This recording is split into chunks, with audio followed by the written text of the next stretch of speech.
Spalio mėnuo jau įsibėgėja, jau jaučiam rudenėlį šiandien, tarp kitko šiandien buvo labai gražus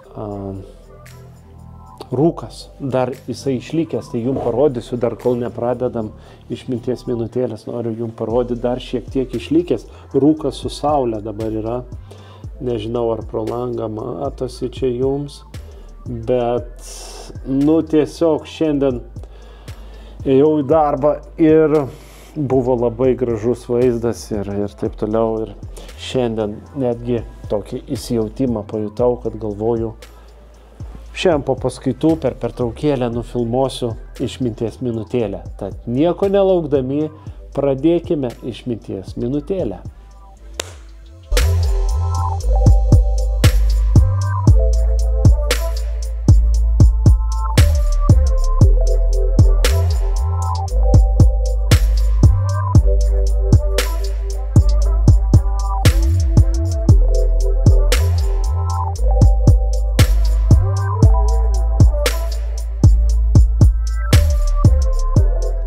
Kadangi, kaip ir sakiau, ruduo, orai šaltėja ir sutinku žmonės, kurie dažnai naudoja tokią sąvoką.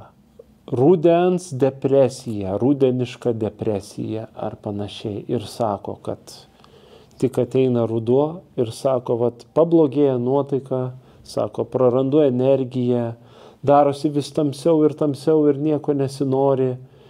Ir energijos trūkumas. Mat kaip tik sutikau nesenai bičiulį, kuris sako, eina sau, jau spalis, jau taip šalta darosi, namie šalta, taip viskas blogai.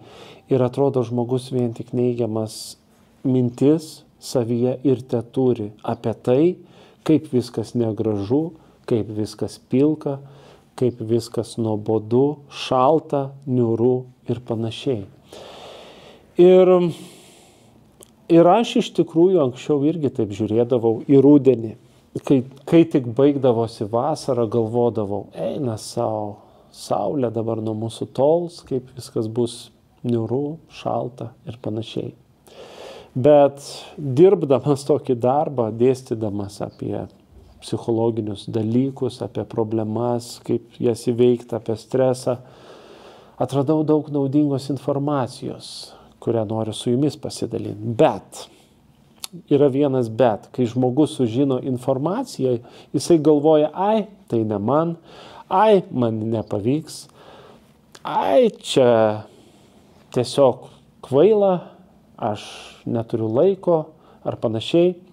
Ir žmogus vėl pradeda įsileistis į save neigiamas mintis, kurios jis stabdo nuo progreso. Todėl tai, ką aš dabar papasakosiu, gali atrodyti labai paprasta, bet tuo pačiu ir labai sunku, nes žmonės tiesiog žinodami informaciją to nedaro, nes atrodo, reikia kažko sudėtingesnio, reikia kažko tokio, kas atrodytų rimta, bet iš tikrųjų tai ir yra rimta.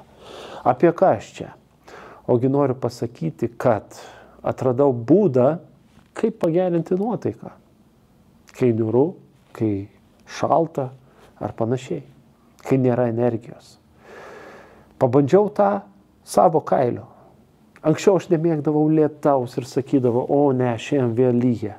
Ir sugalvojau tokį būdą.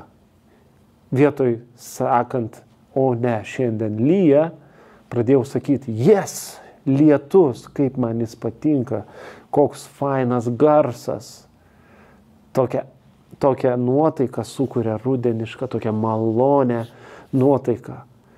Ir žiūrėk, mano emocija, mano mąstymas, mano savijauta jau kitaip žiūri į visą tai ir mano savijauta pasikeitė.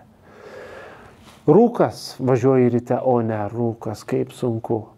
Pasižiūri, o, kaip faina šiandien rūkas, kaip viskas gražu atrodo. Taigi pradėjau keisti mintis, neigiamas pradėjau keisti teigiamom mintim. Stengiuosi neįsileisti šiukšlių į savo kasdienybę. Šiukšlėmis aš vadinu neigiamas mintis. Jeigu kažkas yra sudėtingo, kažkas sunkaus darbe, sakau, o šiandien aš įveiksiu šitą sunkumą. Aš būsiu kaip koks Heraklis, kuris susidoros su tais sunkumais, viską įveiksiu, o jeigu neįveiksiu, vis tiek kažkada įveiksiu. Visada įveikiu ir visą laiką pasiseka. Niekada nebuvo tokio kažko baisaus, kad kažkas būtų taip sudėtinga. Nors kartais mūsų mintis išdidina, hiperbolizuoja problemas, nors jos iš tikrųjų tokios nėra. Tai neleiskim tom mintim hiperbolizuoti tos problemos, to sunkumo. Kartais netgi tie sunkumai paskui, kai mes visą tai praeinam, suprantam, kad jie nebuvo sunkumai. Mes tik prisigalvojom nesąmonių. Tai kam tai daryti? Jau geriau iš anksto įsileiskime į save kuo daugiau teigiamų minčių. Neigiamas mintis pakeiskime teigiamomis. Ir pasižiūrėkit, kaip viskas keisis. Pabandykit priimti iššūkį. Aš jau įdėjau tokį trumpą filmuką ir klausiau jūsų, kas priims iššūkį. Ir neigiamas mintis pavers teigiamomis. Spėkit, kiek atsirado tokių. 0. Nei vienas nepriėmė iššūkio. Tad noriu jūsų paklausti, galbūt jūs nematėt to mažiuko vaizdo įrašo YouTube'e arba Facebook'e. Nei vienas neparašė, priimu iššūkį. Tad gal čia kas nors priims iššūkį ir parašys į komentarus, priimu iššūkį, pabandysiu vieną dieną neigiamas mintis paversti teigiamomis. Yra tokia langės teorija. Sako, kad pirmą eina veiksmas, o paskui emocija. Sako, nueik prie veidrodžio ir pradėk šypsotis ir pagerės nuotaika. Tai čia tas pats principas. Einu, kažką darau ir mano nuotaika gerėja. Tiesiog pabandyk ir pamatysi. Tiesiog nuoširdžiai pabandyk tą padaryti ir pažiūrėk, kaip viskas keisis tavo kasdienybėje. Taigi, ar priėmi iššūkį? Jei taip, parašyk į komentarus, kad priėmi. Dar vieną iššūkį turiu. Tas iššūkis lengvesnis. Tiesiog į komentarus reikia parašyti, noriu prizo.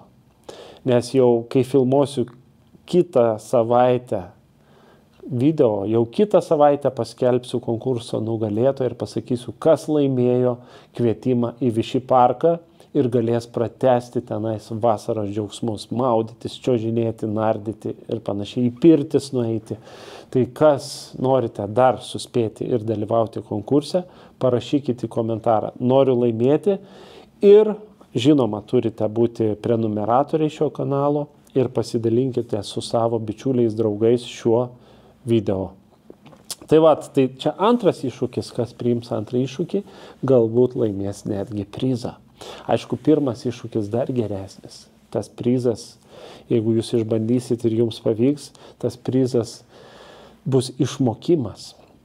Išmoksite tai daryti ir jeigu išmoksite, jūsų kasdienybė pagerės. Prašviesės gyvenimas, kaip šios dienos saulė. Nors ir rūkas pro langą, bet šviečia saulė. Saulė kartu su rūku. Tai rūkas, galim sakyti, simbolizuoja tas problemas, bet saulė neatima iš jūsų geros nuotaikos. Nuo problemų nepabėgsim, nuo sunkumų nepabėgsim, jos reikia spręsti. Reikia mokytis jos spręsti. Ir viena iš pamokų tai yra mokytis dirbti su savo mintimis, su savo emocijom.